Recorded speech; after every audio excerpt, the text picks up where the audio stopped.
नमस्कार श्रोते हो. आपण ऐकतो आहोत अपमान ही कथा मालिका. अपमान भाग 3. लेखिका मीनाक्षी वैद्य. अभिवाचन उज्ज्वला सबनवीस. अशोक आता तुरुंगात बंद होता आणि अगदी निराश झाला होता. सावित्री सावंत साहेबांच्या केबिनमध्ये बसली होती.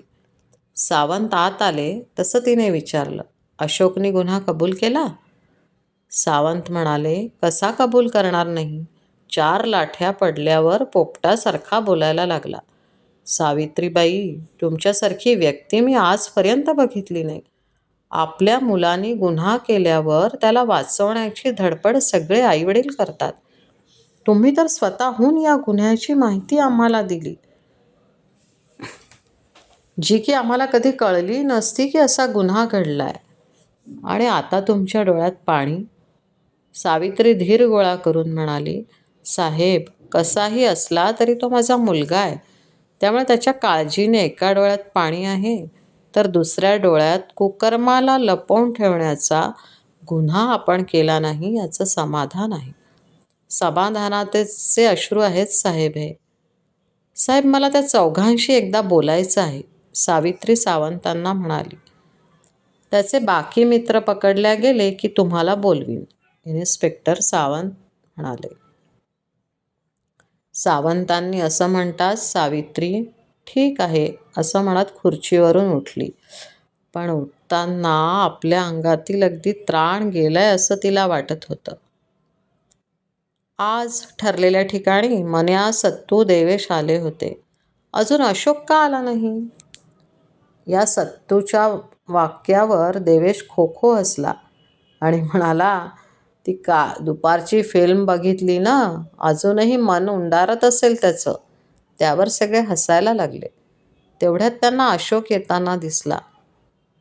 त्याच्याबरोबर साध्या वेशातील पोलीस होते, पण हे त्या तिघांना कळायचं काही प्रश्नच नव्हता. अशोकला ते बोलण्याचा आग्रह करत होते. तो घाबरत बोलू लागला. त्या तिघांचं त्याच्याकडे लक्ष गेल्याबरोबर पोलिसांनी त्यांना पकडलं. आता त्यांच्या लक्षात आलं की आपल्याला पकडण्यासाठी हा सापळा रचला होता. मन्या अशोकवर खूप चिडला. अशोक, तू हे चांगलं केलं नाही, बघून घेईन तुला. मन्याला अशोकने काहीच उत्तर दिलं नाही, कारण त्याच्याजवळ काही उत्तरच नव्हतं. पण पोलिसांनी त्या तिघांच्याही थोबाडीत मारून उत्तर दिलं आणि गाडीत बसवलं. पोलीस ठाण्यात त्यांची चांगलीच धुळदाण केल्या गेली. इतका मार खायची सवय नसलेले ते पटापट पोपटासारखे बोलायला लागले. त्यांचं बोलणं ऐकताना पोलिसांच्या अंगावर काटा आला. शेवटी तीही माणसंच होती. दिवसातून 100 गुन्हे बघतात, म्हणून ते सामान्य माणसापेक्षा थोडे टणक असतात, इतकंच. बोलवा त्यांना, सावंत म्हणाले. शिंदे बाहेर गेले. आता त्यांच्याबरोबर सावित्री होती. तिला बघितल्याबरोबर चौघांनाही आश्चर्य वाटलं. आई, अशोकच्या आणि त्याच्या मित्रांच्या चेहऱ्यावर आश्चर्य होतं. हो, तुझ्या आईनेच आम्हाला तुमच्या कृत्याची माहिती दिली, इन्स्पेक्टर सावंत म्हणाले. चौघांनीही माना खाली घातल्या. कोणाला कळायच्या आतच सावित्री तरातरा गेली आणि तिने चौघांच्याही गालात एक जोरदार झापड मारली. अरे, तुम्हाला लाज नाही वाटली असं घाणेरडं काम करताना? तुम्ही ज्या मुलीवर बलात्कार केलेला नाही, तुम्ही आपापल्या आयांवर बलात्कार केलाय. तिने केलेल्या संस्कारावर बलात्कार केलाय. तिच्या मातृत्वाचा बलात्कार केलाय. चांडाळांनो, ती मुलगी पुढे कोणाची तरी आई होणार होती याचंही तुम्हाला भान राहिलं नाही. तुमची वासना मोठी ठरली. अरे, तुमच्यासारख्या नराधमांना भर चौकात फटके मारून फाशी द्यायला पाहिजे. थरथरत्या अंगांनी सावित्री सावंतांकडे वळली. हात जोडून म्हणाली, साहेब, सरकारला माझ्याकडून विनंती करा.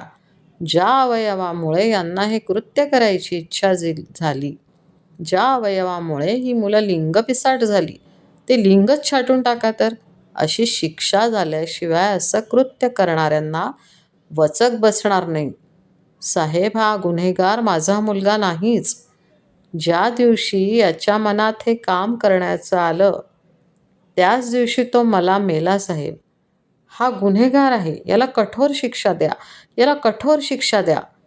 सावित्रीचे हुंदके रागाने भरलेले होते. त्यात तिला लाजही वाटत होती.